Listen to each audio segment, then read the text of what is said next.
ओम शांति।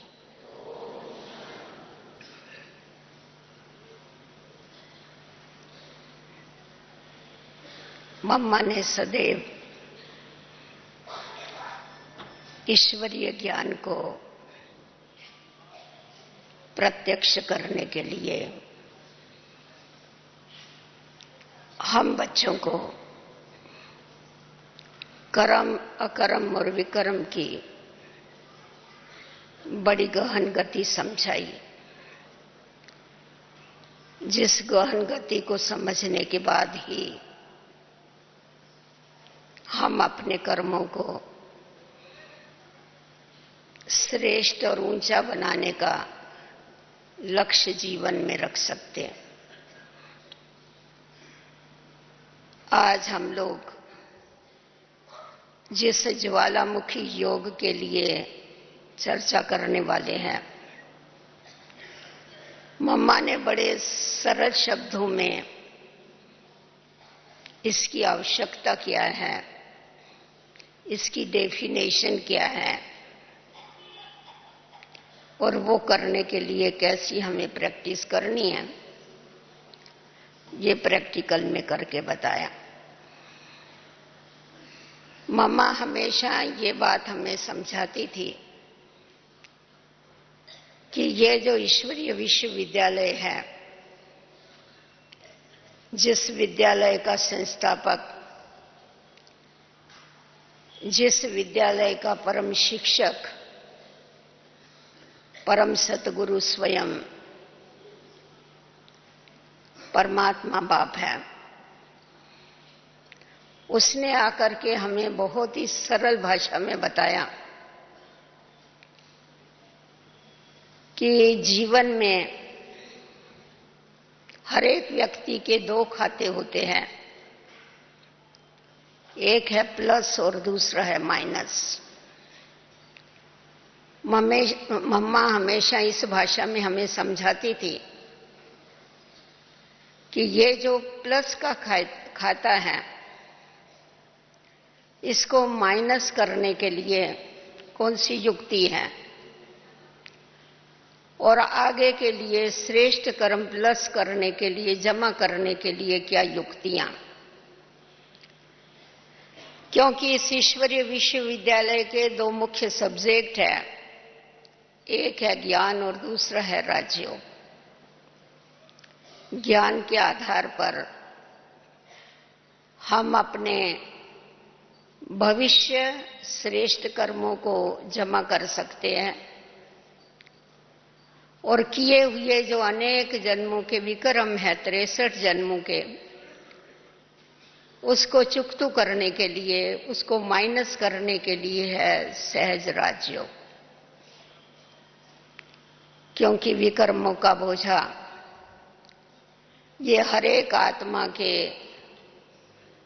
खाते में बहुत बड़ा है और खास तो हम जो सृष्टि के आदि से लेके पुनर्जन्म के चक्कर में आई हुई आत्माएं हैं, हमारा खाता काफी बड़ा।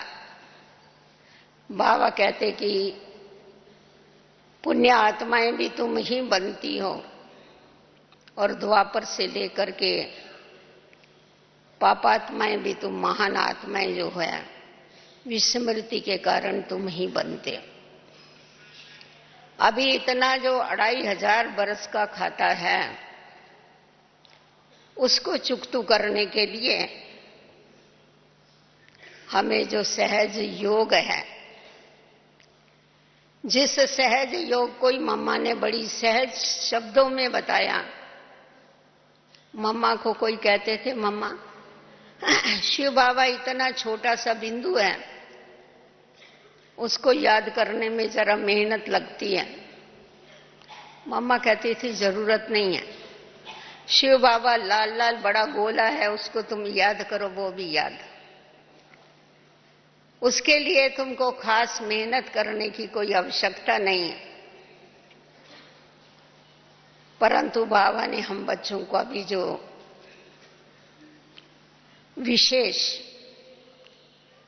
ज्वाला रूप योग की बात बताई, मम्मा ने अपने ईश्वरीय जन्म से ही उस योग की अग्नि को प्रज्वलित किया हुआ था। बच्चे छोटे छोटे होने के कारण बाबा बहुत इजी कर देते थे कि अगर समझो व्यर्थ संकल्प चलते हैं तो कोई बात नहीं है, परंतु तुम्हारे से कोई विक्रम नहीं होने चाहिए, नहीं तो उसका खाता बनता है। परंतु शुरू से लेके मम्मा ने इस बात की तरफ ध्यान दिया कि व्यर्थ संकल्प चलना इसका भी खाता है। इसीलिए मम्मा ने अपने संकल्पों को फुल रीति से कंट्रोल करके चलाया और उसके लिए सारी सारी रात बैठ करके तपस्या की।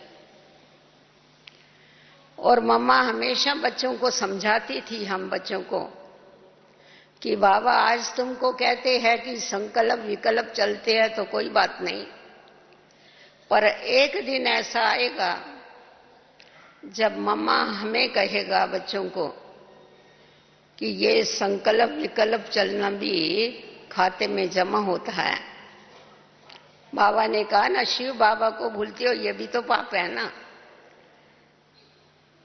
तो इसीलिए खुद के संकल्पों के ऊपर अटेंशन देने की आवश्यकता। तो अभी हम देखते हैं कि जिस प्रकार सोने को प्योर बनाने के लिए अग्नि में डाला जाता है, वैसे ही हम आत्माओं में जो गोल्डन एज थी, सोने तुल्य थी, जिनमें अनेक आलाएं पड़ गई, आत्मा तमो प्रधान बन गई, आयरन एज बन गई, वो आलाएं निकालने के लिए योग की अग्नि की बड़ी आवश्यकता है। और आपको पता होगा जब सोने को प्योर बनाया जाता है तो धीमी अग्नि काम नहीं करती है, उसके लिए बड़ी पावरफुल अग्नि चाहिए जो सोना अलग हो जाए और आलाएं पिघल करके अलग हो जाए। तो उसी प्रकार पावरफुल योग की स्टेज, इसको योग की अगन कहा जाता है। और योग की अगन क्या चीज है? ईश्वरीय लगन में मगन होना, यही वास्तव में अगन। जब तक ईश्वरीय लगन नहीं है तब तक वो अगन का रूप नहीं लेती है।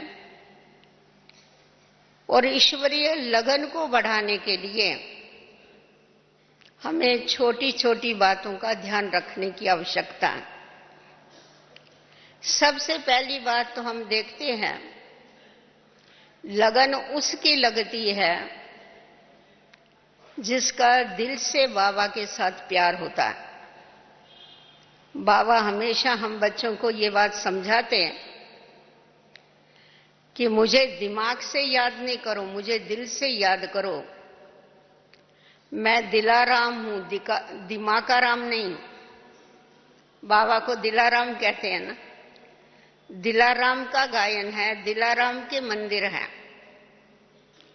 तो दिल से बाबा को याद करना अर्थात ही प्यार से बाबा को याद करना। और बाबा ने देखो कितनी अच्छी बात बताई है कि अगर तुम्हें सर्व खजाने प्राप्त करने हैं तो मैंने तुम बच्चों को सर्व खजानों की चाबी दे दिया है। उस चाबी को लगाओ, सब खजाने छिम छिम करके तुम्हारे आगे खड़े हो जाएंगे। वो क्या चाबी आप सबको मालूम है ना? आप लगाते भी है ना वो चाबी? क्या है बताइए? मेरा बाबा। दिल से कहो मेरा बाबा, तो वो सब खजाने तुम्हारे। तो ये जो लगन की अगन है, इसको प्रज्वलित करने के लिए थोड़ी मनन और चिंतन की आवश्यकता होती है। जितना जितना हम ज्ञान का मनन चिंतन करते हैं उतना उतना हमारी लगन बढ़ती है। जितनी लगन बढ़ती है उतनी उस लगन में मगन होने की स्थिति बढ़ती है, क्योंकि मनन चिंतन लगन और उसके बाद है मगन। तो भक्ति मार्ग में भी गीत गाते हैं लोग कि मीरा भी मगन हुई हरि गुण गा करके। हरि के गुण गा गा के उसके लगन में वो मगन हो गई, ऐसी मस्तानी हो गई जो उसको गिरधर के बिगर कोई दिखाई नहीं पड़ता था। तो उसी प्रकार अगर सदैव हम ज्ञानदाता और ज्ञान का सिमरण करते हैं, जिसको ही कहा जाता है सिमर सिमर सुख पाओ, जितना जितना हमारा सिमरण चलता है, जितना जितना हमारा चिंतन चलता है, उतनी उतना हमारी मगन की स्थिति बढ़ती जाती है। जिसका ज्ञान का मनन और चिंतन चलता है उसका ध्यान कहाँ नहीं जा सकता, वो व्यर्थ संकल्पों से स्वतः ही मुक्त हो जाता है। जितना हमारा पढ़ाई की तरफ ध्यान है, बाबा की मुरली से जितना हमारा प्यार है, उतना उतना ज्ञान का मनन और चिंतन हम करते हैं। जिस मनन और चिंतन के द्वारा हमको ऐसे रतन मिलते हैं जो सहज ही हमारी बुद्धि बाबा के साथ लग जाती है। तो बाबा जैसा हम बच्चों को कहते हैं कि बच्चे अपनी घोट तो नशा चढ़े, तो जितना जितना ज्ञान को बैठ के घोटते हैं, अर्थात विचार सागर मंथन करते हैं, उतना उतना हमको ईश्वरीय नशा चढ़ता है। ये जो ईश्वरीय नशा है, वास्तव में देखा जावे तो यही लगन की स्थिति। तो बाबा ने हम बच्चों को ये बताया हुआ है कि तुम बच्चों को सदैव इस बात की स्मृति रहे कि अब हमें वापस घर जाना है। अगर ये हमें याद रहता है कि मुझे वापस अपने घर जाना है, तो हमारे याद की जो स्थिति है वो बढ़ती जाती है, क्योंकि मुझे वापस अब घर जाना है तो उसके लिए मुझे तैयारी करनी है। तैयारी के बगैर तो घर जा नहीं सकते हैं। तो उसकी तैयारी क्या है? उसकी तैयारी यही है कि मुझ आत्मा को पावन बन करके जाना है, विकर्मा जीत बन करके जाना है, गोल्डन एज स्थिति में मुझे वापस जाना है। जिस स्थिति में मैं इस सृष्टि पर आई थी, उसी स्थिति में मुझे वापस जाना है। इसीलिए घर जाने की बात बाबा ने हम बच्चों को पक्की कराई कि अब घर जाना है। अब घर जाना है याद रहता है तो स्थिति स्वतः ही उपराम होती जाती। तो बाबा हम बच्चों को कहते कि बच्चे, तुम साक्षीपन की स्थिति को अगर अपने जीवन में धारण कर लेते हो, तो साक्षी बनने से साक्षी होके इस खेल को देखो, अपने पाठ को भी साक्षी होकर के बजाओ, तो साथी सदैव तुम्हारे साथ। तो जितनी जितनी देह की दुनिया और देह की बातों से हम न्यारे रहते हैं, उतने उतने बाप के प्यारे बनते जाते हैं, उपराम बनते जाते हैं। उतनी उतनी हमारी लगन बढ़ती जाती है, और जितनी लगन हमारी बढ़ती है उतनी उतनी हमारे अंदर ईश्वरीय याद जो है वो परिपक्व होती जाती है। हमारी अवस्था भी पक्की होती जाती है, और उसी याद की अग्नि के द्वारा हमारे जो किए हुए विक्रम है वो विनाश होते हैं। क्योंकि वैसा हम चलते फिरते जब बाबा को याद करते हैं तो वो भी याद है, परंतु उस याद से विक्रम विनाश नहीं होते हैं, पर हमारे द्वारा कोई भी विक्रम नहीं होते हैं। हम पाप कर्म करने से बच जाते। तो साधारण याद से पाप कर्म करने से बचते हैं, परंतु जब पावरफुल याद रहती है तभी क्या होता है, पावरफुल याद के द्वारा हमारे किए हुए विक्रम विनाश होते हैं। और जब विक्रम हमारे विनाश होते हैं तो उसकी अनुभूति हमें क्या होती है। जिस प्रकार हम देखो रास्ते में से चल रहे हैं और हमारे हाथ में कोई भारी वजनदार चीज है, अगर कोई हमारे से वो ले लेता है, कहता है हमको दो, हम उठा करके चलते हैं, तो कितना हल्कापन महसूस होता है। तो उसी प्रकार जैसे जैसे हमारे विक्रम विनाश होते हैं वैसे वैसे हमारे जीवन में हल्कापन आता जाता है। बाबा हमेशा कहते बच्चे डबल लाइट होकर के चलो। मैं आत्मा भी लाइट हूं और ये देह भी लाइट है, परंतु ये जो डबल लाइट की स्थिति है इसकी अनुभव तब होता है जब विकर्मों का बोझा हम आत्माओं में से कट होता जाता है, हम आत्माएं हल्की होती जाती है। और जो हल्की चीज है वो कभी धरनी पर नहीं रहती है, वो ऊपर उड़ती। तो विक्रम विनाश होते हैं तो ज्यादा से ज्यादा हमारी लगन क्या होती है, बाबा से लगती जाती है।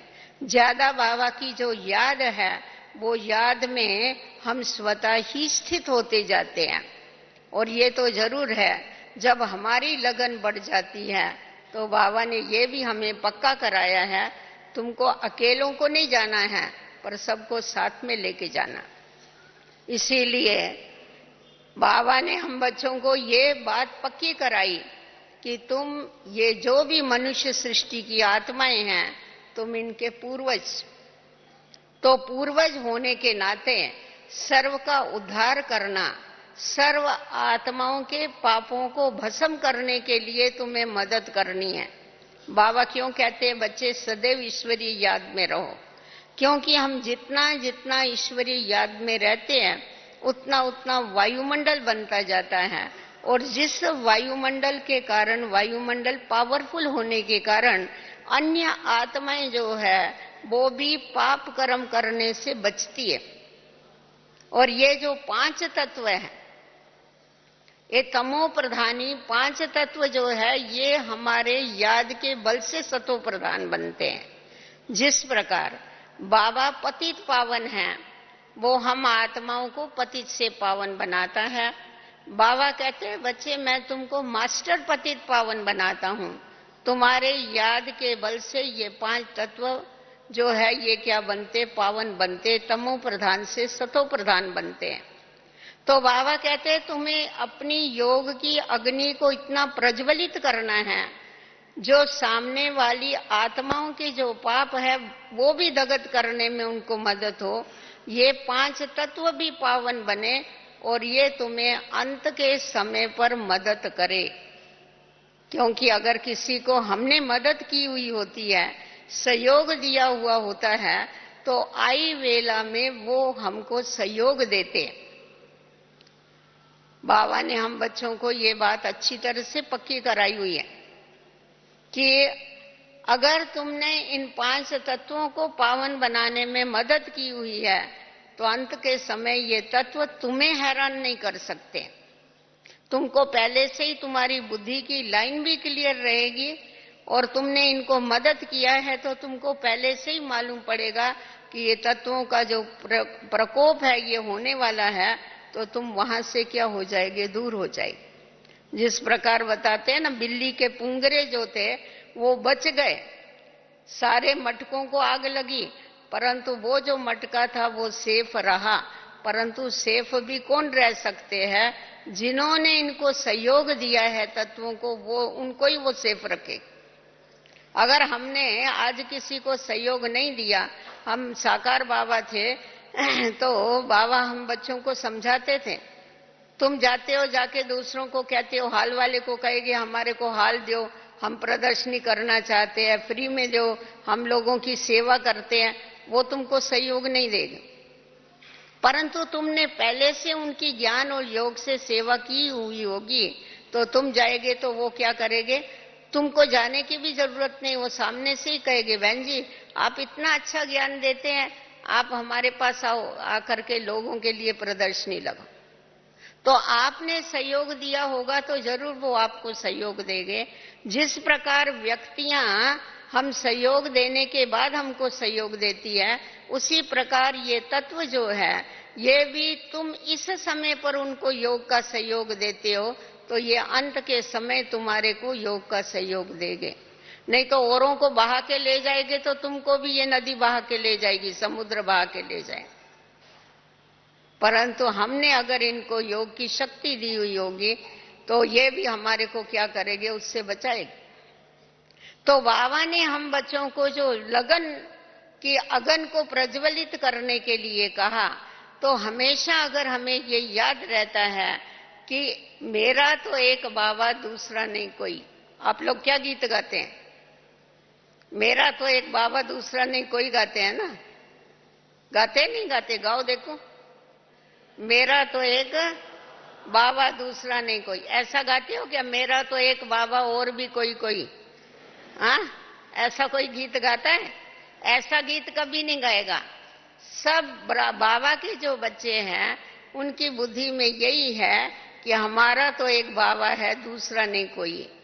तो जब प्रैक्टिकल में हमारा ये उसके साथ सर्व संबंध है, सर्व संबंध जब बाबा के साथ हमारे जुट जाते हैं और हम जब बाबा की याद में, पावरफुल याद में बैठते, बाबा कहते हैं बच्चे तुम लाइट हाउस और माइट हाउस। बाबा हमारे को सिर्फ लाइट नहीं बनाता है, लाइट तो लिमिटेड होती है। जैसे देखो ये ट्यूबलाइट है या बल्ब है, ये क्या है, थोड़ी जगह को ही प्रकाशित करता है। पर जो लाइट हाउस है वो क्या करता है, चारों तरफ सबको प्रकाश देता है। तो बाबा हम बच्चों को लाइट हाउस बनाता है, तुम्हें सर्व को रास्ता बताना है, तुम्हें सबको लाइट और माइट दोनों भी देने का काम करना।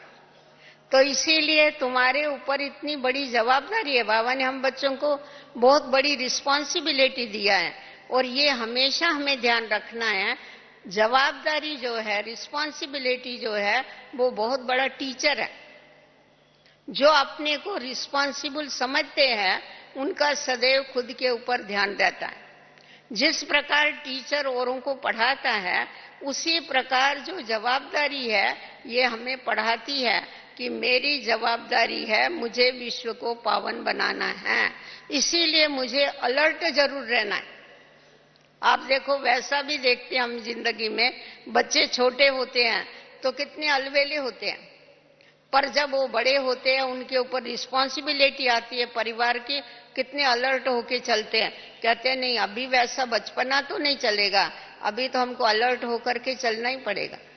वो सिखाना नहीं पड़ता है किसी को, परंतु वो स्वतः ही उनके अंदर क्या हो जाती है, वो अलर्टनेस आ जाती है, चुस्ती आ जाती है।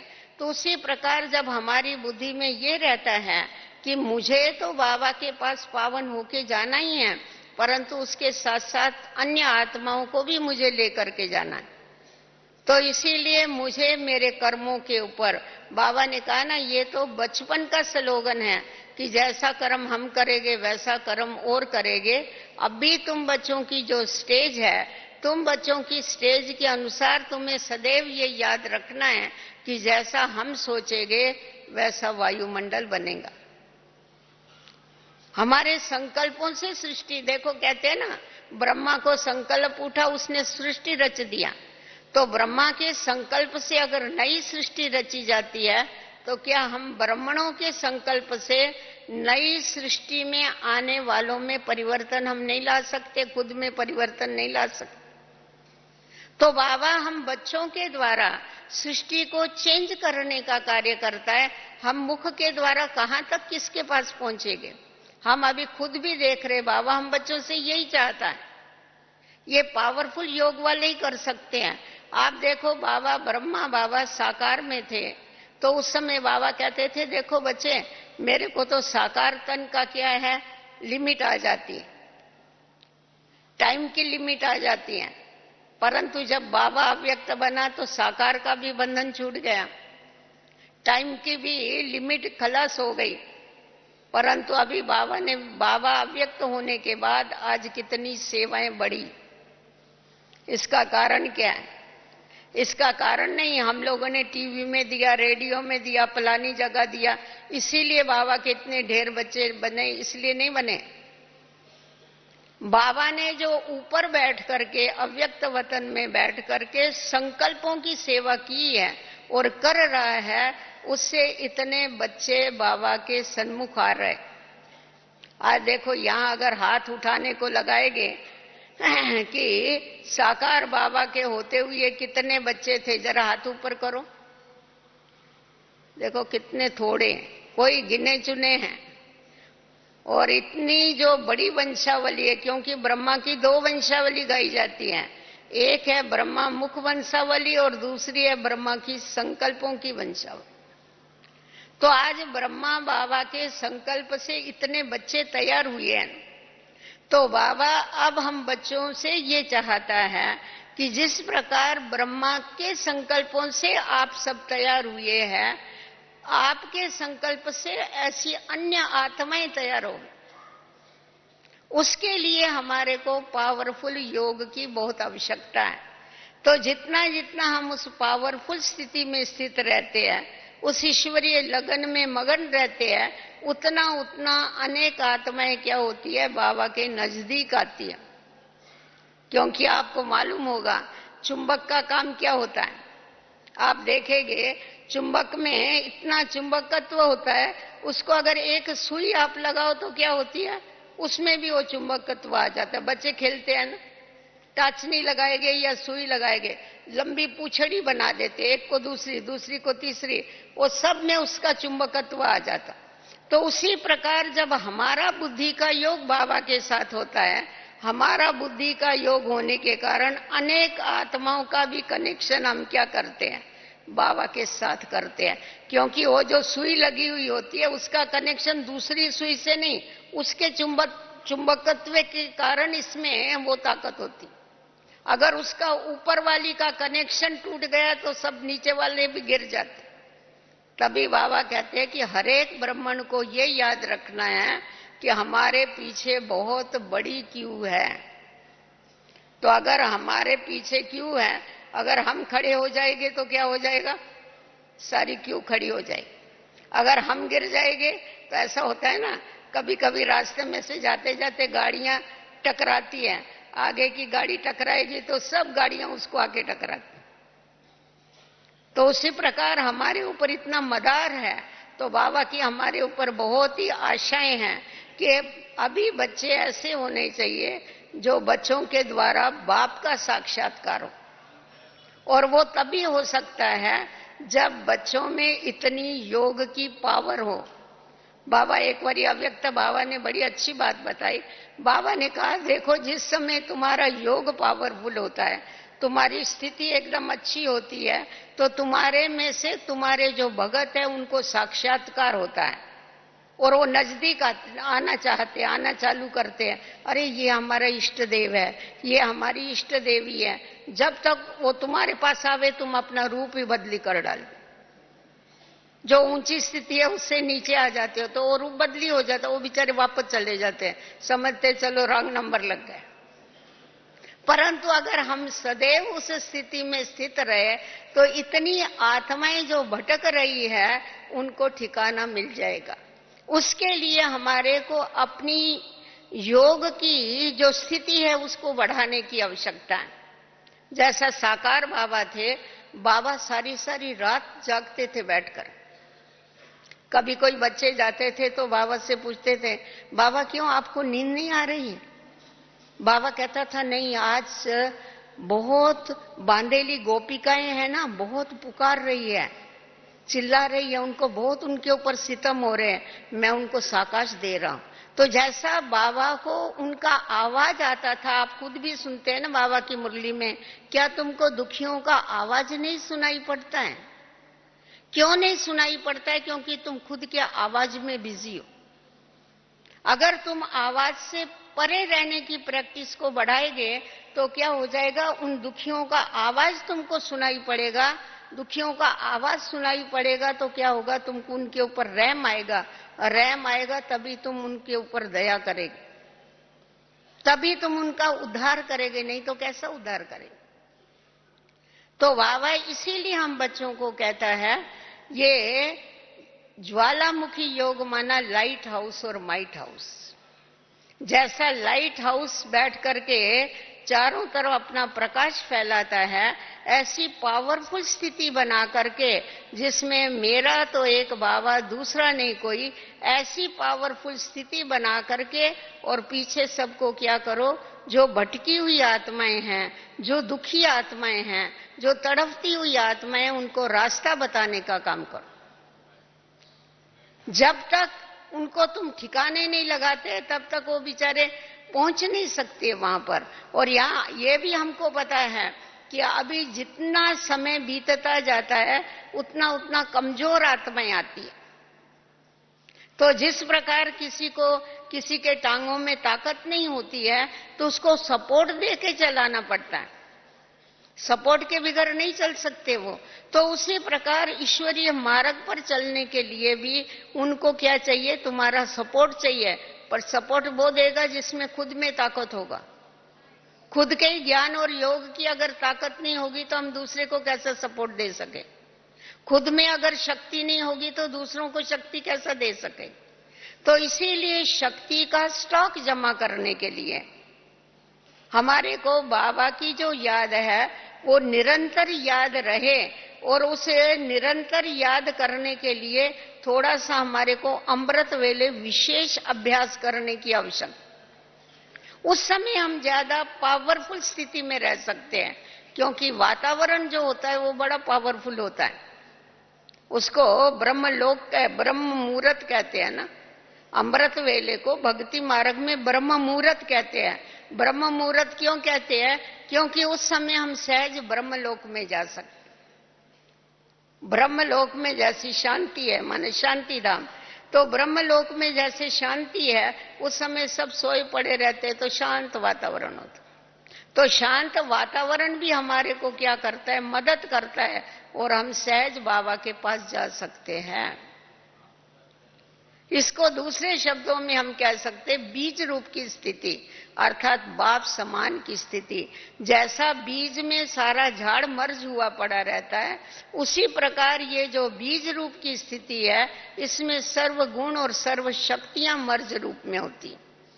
तो जितना जितना उस स्थिति में रहेंगे उतना उतना वो इमर्ज रूप में शक्तियां और गुण हमारे अंदर आते जाते। तो तभी बाबा कहते हैं कि बच्चे, तुम जो तपस्वी आत्माएं हैं, तुमको ऐसी तपस्या करनी है, पावरफुल तपस्या। देखो आप देखेंगे जो ऋषि मुनि हैं जो पावरफुल तपस्या करते हैं तो बताते हैं हिंस्र पशु भी क्या करते हैं, उनके आसपास घूमेंगे पर उनको कभी तकलीफ नहीं देंगे, उनके ऊपर भी उसका असर होता है। तो उसी प्रकार हम जहां भी रहते हैं, आप प्रवृत्ति में रहते हैं, इतने वर्षों से ज्ञान में चलते हैं, इतने वर्षों से बाबा को याद करते हैं, योगी और पवित्र जीवन बिताते हैं, तो क्या खुद को देखना है कि ऐसा हमने वातावरण बनाया है जो कोई भी वहां आवे हमारे घर में तो उसको ऐसा लगे मैं शांति के स्थान पर आ गया। जैसा नहीं आप आश्रम में लेके आते हैं, मधुबन में लेके आते हैं, कितनी महिमा करते हैं, अरे हमारे तो इतनी शांति तो कहां नहीं हो सकती। आप साकार बाबा की जीवन कहानी पढ़ी होगी या सुनी होगी, आपको मालूम है क्या नहीं पता नहीं, परंतु ब्रिजेंद्रा दादी बताती थी बाबा का जब लौकिक जीवन था, जिस समय शिव बाबा की प्रवेशता भी नहीं हुई थी, उस समय भी बाबा के इतने शांति के वातावरण थे। बाबा के अंदर से ऐसे वाइब्रेशन और ये आते थे, बाबा के अंदर से ऐसी लाइट आती थी जो कोई भी घर से डिस्टर्ब होते थे, व्यापारी लोग किसी धंधे से या कुछ किसको टेंशन होता था तो बाबा के पास आके बैठ जाते थे पेड़ी पर, दुकान पर, और बैठे रहेंगे। बाबा पूछेगा आपको कुछ काम है तो नहीं, हम दादा हम आपके पास आते हैं ना, हमको बहुत शांति लगी। तो देखो फर्स्ट नंबर की जो आत्मा है, लास्ट जन्म में भी 84 जन्म में भी उसके अंदर वो संस्कार भरे हुए थे। अभी शिव बाबा ने प्रवेशता किया ब्रह्मा बाबा ने बहुत तपस्या किया और उस तपस्या का फल हम बच्चों को मिला। बाबा के आगे जाने के बाद वो अनुभूतियां हुई कि कैसी डेड साइलेंस क्या है, शांति धाम की शांति क्या है, वो तो अलग बात रही। परंतु लास्ट जन्म में भी बाबा के अंदर वो संस्कार थे जो अशांत आत्माएं भी उनके आगे आगे शांत हो जाती। तो उसी प्रकार ये देख, बाबा भी तो प्रवृत्ति में रहता था ना, उसने छोड़ा तो नहीं था ना, उस समय तो उसको कुछ भी मालूम नहीं था। वो तो बाद में जब शिव बाबा की प्रवेशता हुई तभी वो ब्रह्मा बना, परंतु उसके पहले तो एक व्यापारी था ना, साधारण व्यक्ति था। परंतु उस समय भी उसके अंदर वो संस्कार थे। हम उसी बाप के बच्चे हैं ना, तो हमारे अंदर भी ये संस्कार होने चाहिए। जो कोई भी आवे तो बाबा तभी कहता है, बच्चे तुम प्रवृत्ति को प्रवृत्ति नहीं समझो, तुम उसको सेवा स्थान समझो। तुम ऐसा नहीं समझो ये हमारा घर है, नहीं, ये बाबा का घर है। बाबा ने आपको वहां पर रखा है, किसके लिए? सेवा करने के लिए रखा है। आप अपने से पूछो ना, बाबा ने ब्राह्मणों को जन्म किसके लिए दिया? पहले भी हम खाते थे, पीते थे, सोते थे, घूमते थे, अभी भी अगर वही करेंगे तो क्या अंतर रहा?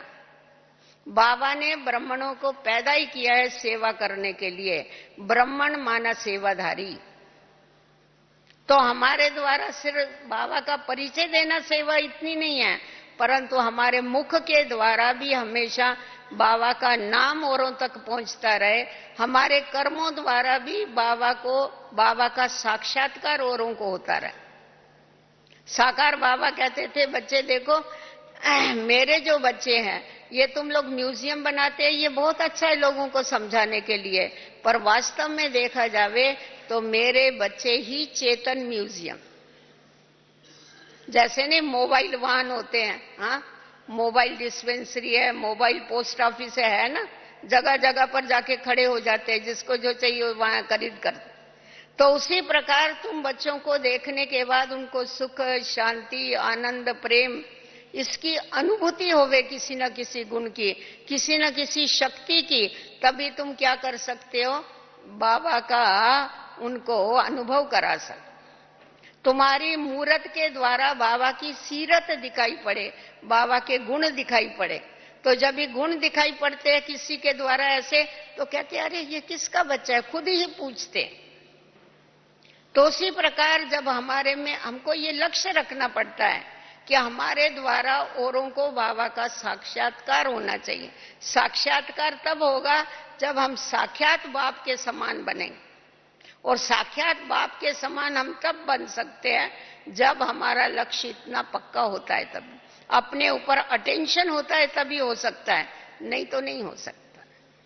तो इसीलिए अपनी योग की पावर को बढ़ाने के लिए, याद की लगन को बढ़ाने के लिए, दिल का बाबा के साथ प्यार बढ़ाने के लिए हमारे को अभ्यास भी करने की आवश्यकता होती है।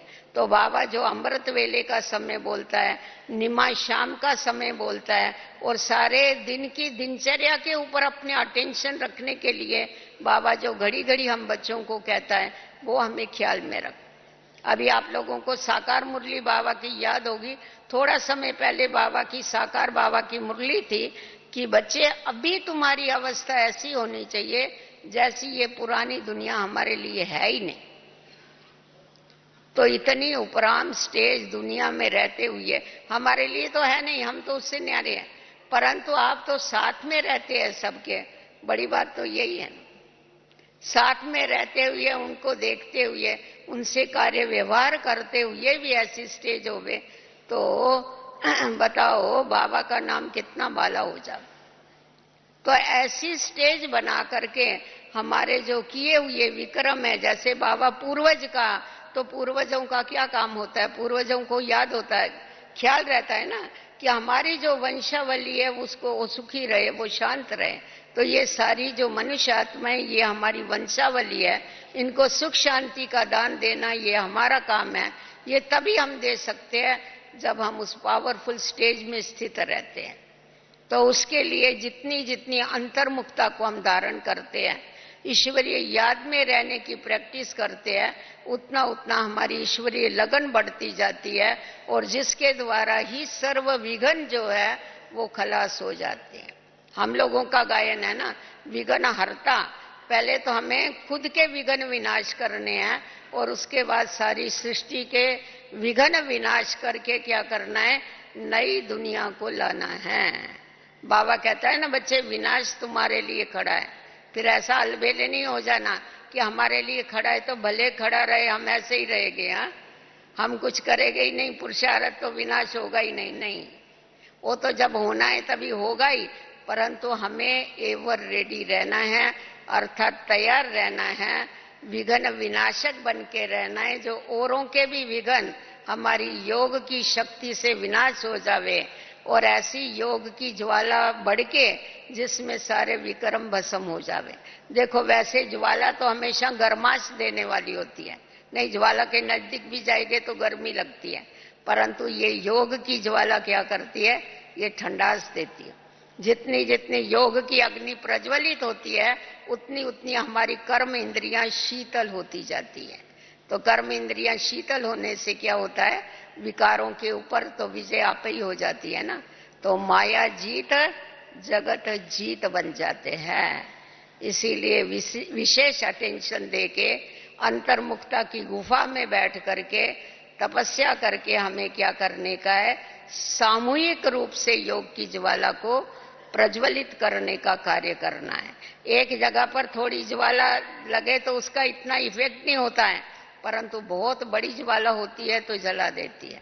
तो बाबा यही चाहते, सब ब्राह्मणों का एक ही संकल्प हो, सब ब्राह्मणों की याद इतनी पावरफुल हो जिससे क्या हो, ये पुरानी सृष्टि जो है ये नई बन जाए।